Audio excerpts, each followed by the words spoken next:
सत्य की लड़ाई है। क्या? धर्म और अधर्म का युद्ध है। दुनिया में अनेक प्रकार के जब धर्म फैल जाते हैं धर्म पिताओं के द्वारा, तब भगवान आकर गीता ज्ञान सुनाते हैं। सर्वधर्मान परित्यज्य, क्या? सब धर्मों को त्याग दे। तो सब धर्म कलयुग के अंत में होते हैं या द्वापर के अंत में होते हैं? उन शास्त्रकारों को तो बेचारों को पता ही नहीं है। क्या? उन्होंने तो समझ लिया कि द्वापर के अंत में महाभारत युद्ध हुआ और भगवान कृष्ण 16 कला संपूर्ण द्वापर के अंत में आ गए। बेचारे शास्त्रकार यही भूल गए कि हम विकारी मनुष्य हैं। विकारी मनुष्यों की बुद्धि विकारी होती है।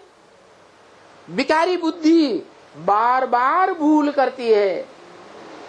मनुष्य से ही भूल होती है या देवताओं से? तो बेचारे शास्त्रकार मनुष्य भूल गए कि शास्त्रों में तो लिखा है पहले ही सतयुग 16 कला संपूर्ण को जन्म देता है, त्रेता 14 कला को जन्म देता है और द्वापर ज्यादा से ज्यादा 8 कला वालों को जन्म देता है। और तब से तेजी से कलाएं गिरती हैं, क्योंकि कर्म इंद्रियों से कर्म करने लग पड़ते हैं। जो ब्रह्म वाक्य है मुरली में कि मनसा में भले संकल्प आए, विकल्प आए, बुरे विचार आए, लेकिन कर्म इंद्रियों से गलत काम नहीं करना है। श्रीमत के बरखिलाफ कोई काम नहीं करना है। तो द्वैतवादी युग में कर्मेंद्रियों से भी कर्म करने लग पड़ते हैं और बड़ी तेजी से नीचे गिरते हैं, पतित बनते हैं। दुनिया के सभी मनुष्य मात्र तेजी से पतित बनते हैं। तो बताया इस पतन को कोई अंतिम चरम सीमा भी होती होगी या नहीं है? इस पतन की भी एक अंतिम सीमा है। वो अंतिम सीमा आने से पहले ही वो आत्माओं का बाप इस मनुष्य सृष्टि में आ जाता है। क्या आ जाता है? या दुनिया में जैसे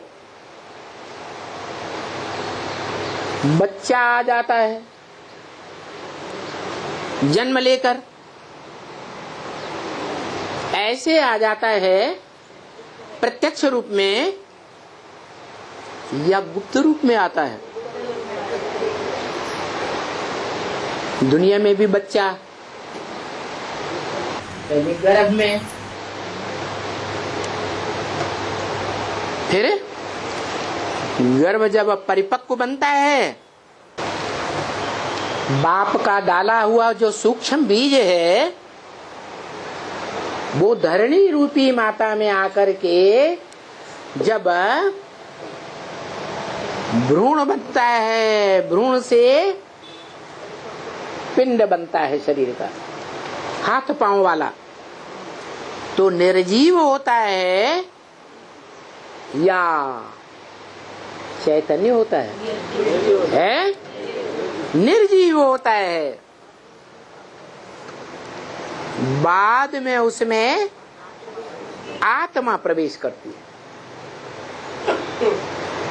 तो ये परंपरा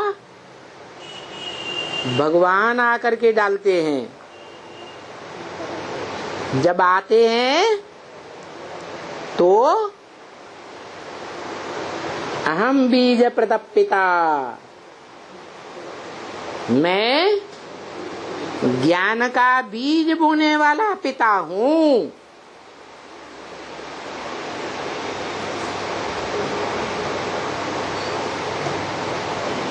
कौन सी आत्मा है? जिस आत्मा में पहले पहले ज्ञान का बीज डाला गया।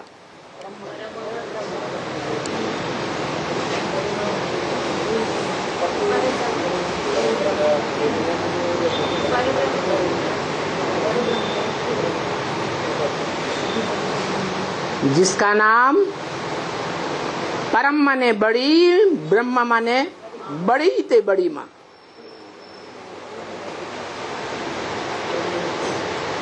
ब्रह्मा नामधारियों में भी सबसे बड़ी माँ।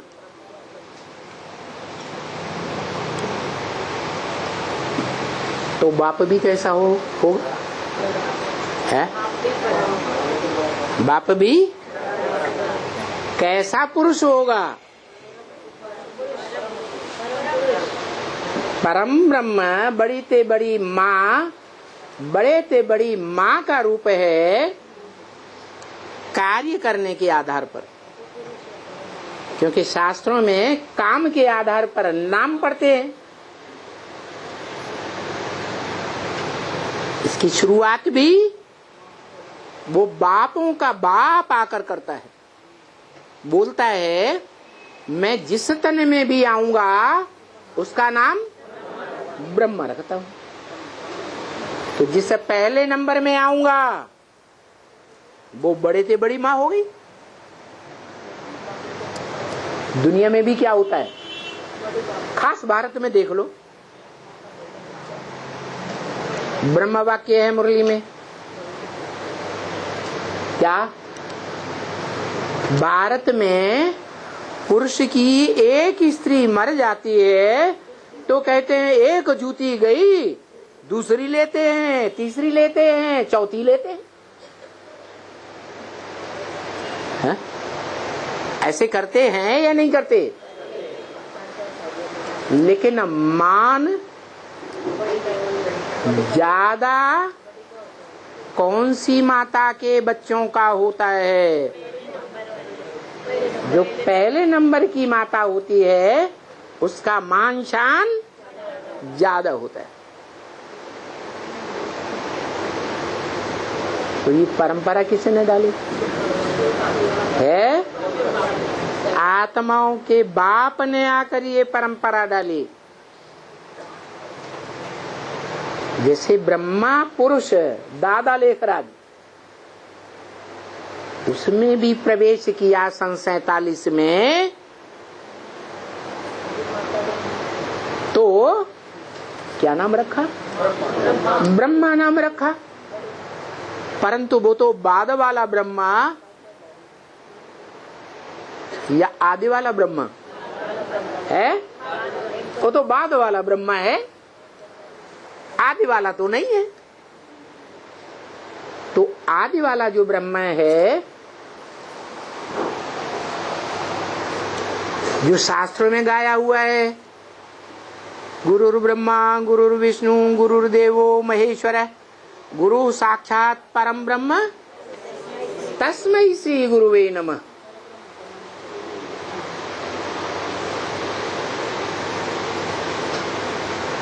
वो बड़े ते बड़ी माता जिसे परम ब्रह्म नाम दिया गया, वो बच्चों के रहने का स्थान है, मूल स्थान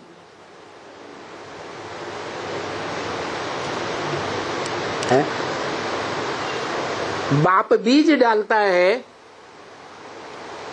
जितने बार भी बीज डालेगा तो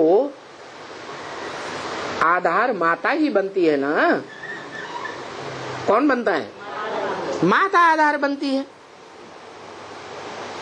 तो बच्चों का, परिवार में जो भी बच्चे जन्म लेते हैं उन सब का मूल स्थान कौन सा हुआ है? माता, पहली माता। वेद ब्राह्मणों की दुनिया में भी पहली माता परम ब्रह्म, और वो परम ब्रह्म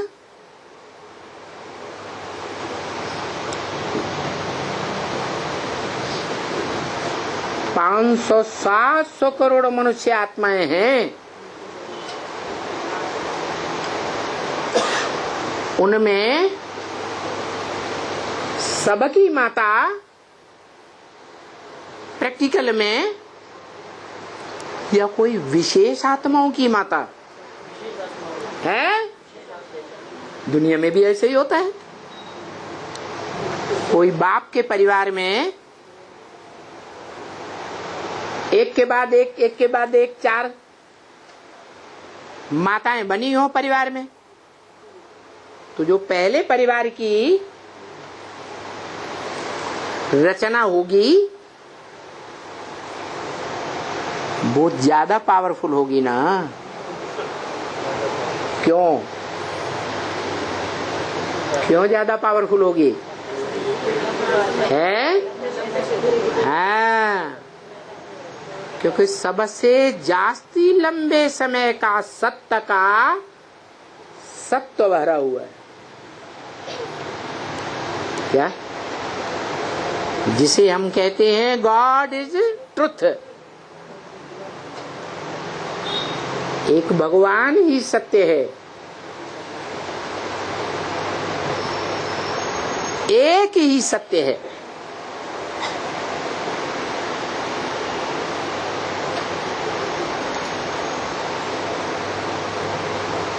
उसके अलावा कोई भी सत्य नहीं है। तो इस मनुष्य सृष्टि में भी वो एक ही पुरुष है। पुरु माने शरीर रूपी पुरी, और श माना शयन करने वाला। एक ही आत्मा परम पुरुष है। किस आधार पर? जो इस सारी मनुष्य सृष्टि के चक्र का ज्ञाता है। पूरे परिवार का ज्ञाता कौन होता है? बाप होता है। वो आत्माओं का बाप है। क्या? देहधारी मनुष्यों का बाप नहीं, लेकिन देहधारी आत्माओं को वर्षा देने वाला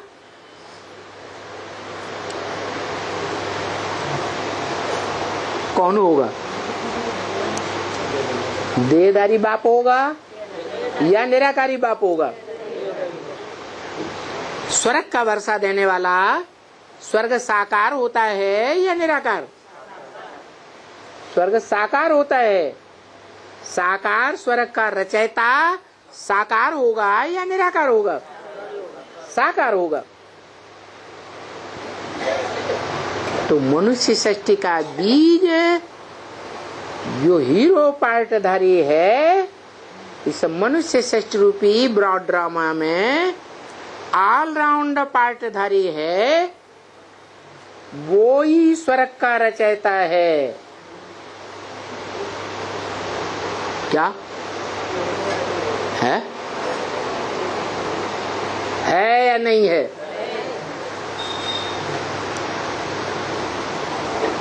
आंखें बड़ी बड़ी हो रही हो तो अभी बता दो।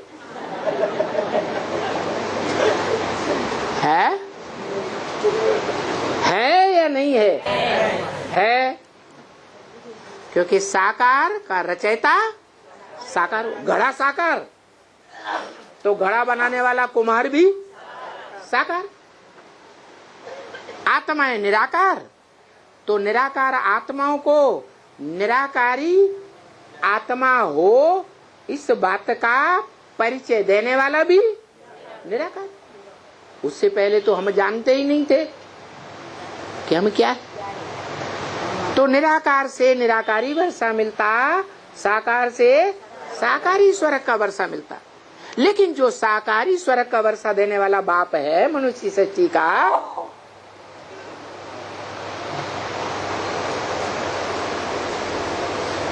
वो तीनों कालों में पार्ट बजाता है कि नहीं? कलह क्लेश वाले तमो प्रधान युग में भी सुख दुख लेने और देने का पार्ट बजाता है या नहीं? तो जो दुख देता है, जो सुख लेता है, दुख लेता भी है देता भी है, तो दुख लेने और देने के टाइम पर अज्ञानी कहा जाएगा कि ज्ञानी कहा जाएगा? है अज्ञान से दुख और ज्ञान से सुख होता है। तो जो अज्ञानी है मनुष्य सृष्टि का बीज बाप, उसको ये ज्ञान कहाँ से मिलता है कि स्वर्ग कैसे रचा जाए? अगर वो पहले से ही उसमें ज्ञान होता तो 84 के चक्र में पहले ही स्वर्ग बना देता है। बना देता है? बनाता है? नहीं बनाता। तो सवाल है कैसे बनाता है? कौन उसे रास्ता बताता है?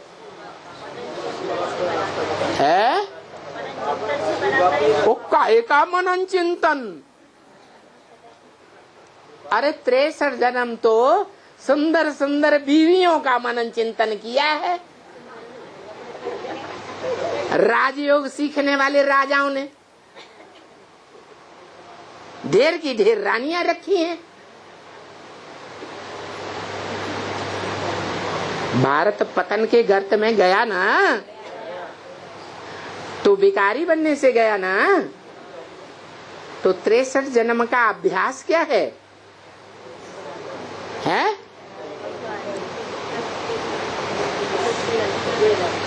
भिखारी बना, अज्ञानी बनाना।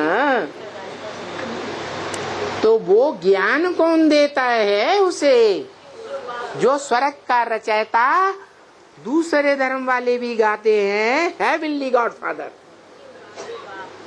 हेवन को वर्षा, हेवन का वर्षा देने वाला फादर। फादर तो तभी होता है जब वर्षा दे। फादर सिर्फ कहे और कभी मिले ही नहीं, वो फादर कैसे हो सकता?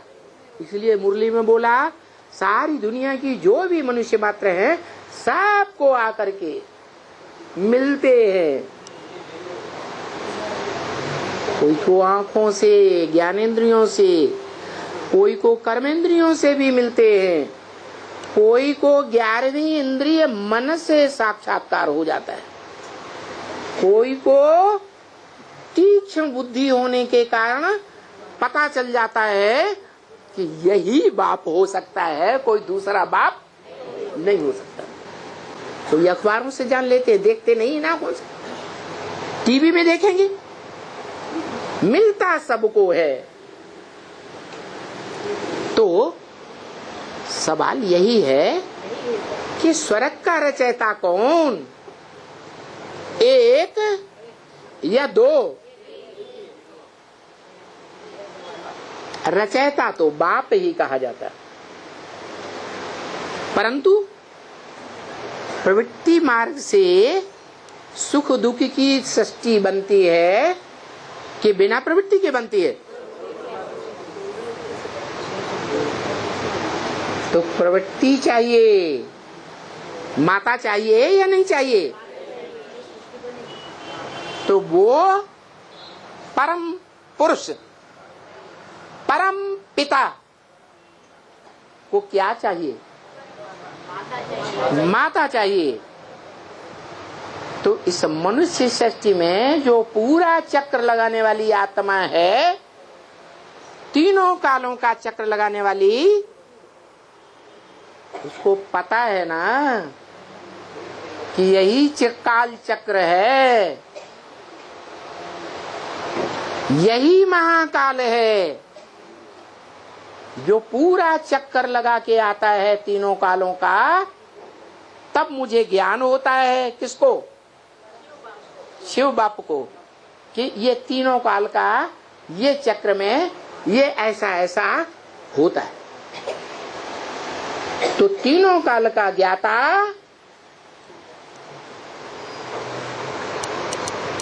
महाकाल को जानता है या नहीं जानता? जो महाकाल रुद्र कहा जाता है,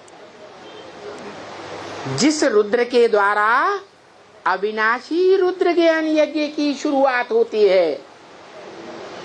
कैसा ज्ञान यज्ञ? विनाश नहीं होता। सतयुग त्रेता में भी सार रूप में ज्ञान रहता है, द्वापर कलयुग में भी वो महाकाल मरता नहीं, वो द्वापर के आदि में जो वेद लिखे तो वेद व्यास कहा जाता। वेदों में भी पहले श्रीमद् भगवत गीता की रचना हुई। तो गीता में भी लिखा है क्या? व्यास प्रसादात्। ज्ञान किसके प्रसाद से, प्रसन्नता से मिला? व्यास की प्रसन्नता से। वही व्यास उन वेदों का, गीता का व्याख्याकार बनता है। शतपथ ब्राह्मण लिखे गए, आरण्यक लिखे गए, पुराण लिखे गए, उपनिषद लिखे गए, और द्वापर से लेकर के कलयुग तक पुराण लिखे गए। ये रामायण महापुराण जो कहा, रामायण पुराण जो कहा जाता है, तुलसीदास के द्वारा कलयुग में लिखा गया ना। तो वो अविनाशी ज्ञान जीवित रहता है या खत्म हो जाता है? ओ हीरो पाटदारी इस सृष्टि रूपी रंगमंच पर कोई न कोई रूप में रहता जरूर। भले सब संग के रंग में आते हैं तो वो भी संग के रंग में आकर नीचे गिरता है। लेकिन बड़े राजा का बच्चा कुसंग में आए और सामान्य पुरुषों के बच्चे भी कुसंग में उसके साथ साथ आए, तो ज्यादा पतित कौन बनेगा? तो वो बड़े ते बड़े बाप का बड़ा बच्चा है इस सच्चे रूपी रंगमंच पर, ऑल राउंड पार्टधारी। इसलिए वो सुप्रीम सोल बाप उस मनुष्य सृष्टि के बाप में प्रवेश करके उसका नामकरण करते हैं। है? परम ब्रह्म को भी फिर सती कहा जा सकता है क्या? जैसे पार्वती को अपन सती कहते, वैसे परम ब्रह्म को भी सती कहते। बीच में बोलना जरूरी है। पार्वती का पूर्व जन्म सती था या वो जन्म सती था? तो पार्वती नाम क्यों दे रहे हो? पार लगाने वाली पूर्व जन्म वाली सती थी या वो है? सती माने सत्य को धारण करने वाली। दुनिया का बड़े से बड़ा सत्य है ज्ञान, नहीं ज्ञान सर्वसम पवित्रम ही विद्यते। इस दुनिया में ज्ञान के समान, ईश्वरीय ज्ञान के समान कुछ भी पवित्र नहीं है। तो वो सती की बात है। वो परम ब्रह्म नाम देता है अपना काम निकालने के लिए।